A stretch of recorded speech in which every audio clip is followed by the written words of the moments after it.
4 таджикистанца в Петербурге обвиняются в похищении соотечественника. В Таджикистане усилят проверки на границах и в аэропортах в связи с ростом заболеваемости COVID-19. Возмущение России по поводу переименования районов Бишкека назвали вмешательством во внутренние дела страны. Следственными органами Следственного комитета России по Санкт-Петербургу возбуждено уголовное дело по признакам преступления, предусмотренных статьей 126 и 162 Уголовного кодекса Российской Федерации «Похищение человека, разбой» в отношении 4 таджикистанцев.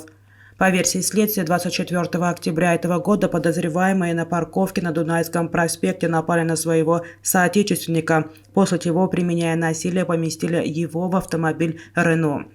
Затем соучастники избили мужчину, угрожали убийством, демонстрируя нож и пистолет. Перевезли его на территорию Ленинградской области. Они забрали у него денежные средства, мобильный телефон, часы на общую сумму не менее 60 тысяч рублей, паспорт и другие личные документы.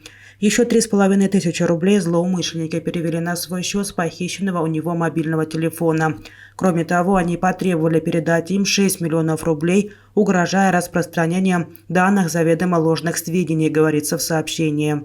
По данным Следственного комитета, потерпевший, опасаясь реальности осуществления угроз, сообщил о наличии у него денежных средств в размере 800 тысяч рублей. После этого подозреваемые доставили мужчине к одному из домов по 10-й Красноармейской улице, где он смог под предлогом того, что должен забрать деньги, убежать и скрыться от похитивших его лиц, отмечается в сообщении. Министерство здравоохранения Таджикистана сегодня дало поручение усилить проверки на границе и в аэропортах в связи с ростом заболеваемости COVID-19 в соседних странах. У авиапассажиров и пересекающих наземные границы будут измерять температуру.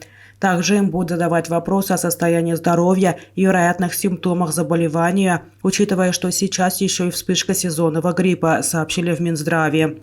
В ведомстве также добавили, что если температура будет повышенной, проведут тест на коронавирус, и только после результата теста будут приниматься необходимые меры.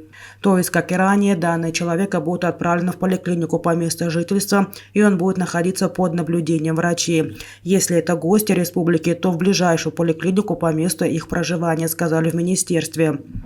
По данным ведомства, случаев COVID-19 в республике не зарегистрировано, однако в соседних по региону странах ежедневно отмечается рост заболевших, а в Казахстане еще и выявили штамм Цербер. Как сообщает Central-Asia.media, Цербер выявили пока всего 0,5% проб, в 99,5% это другие варианты штамма омикрон. Штамм Цербер отличается усиленной заразностью и большей адаптацией к иммунитету. Реакцию Госдумы России на предложение спикера парламента Кыргызстана переименовать 4 района в Бишкеке, заменив советские названия, депутаты Жогор Кукунеш оценили как вмешательство во внутренние дела страны. Об этом пишет радио «Азатык».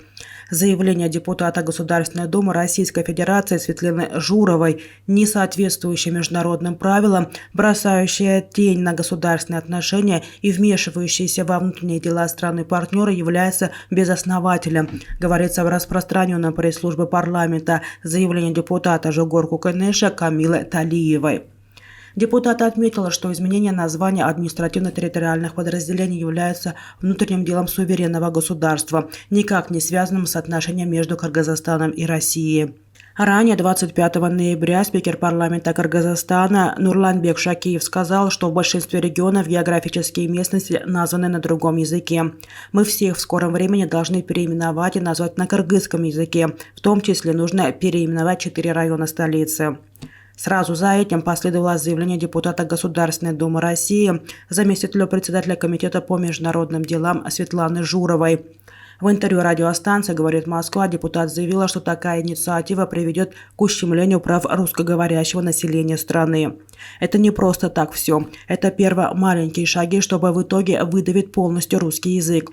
Я в этом ни секунды не сомневаюсь. Наверняка с нашей стороны будет пока, наверное, просьба этого не делать, потому что это, несомненно, нарушит права русских людей в Киргизии, многие из которых там проживают. Наша связь таким образом будет теряться, сказала Журова.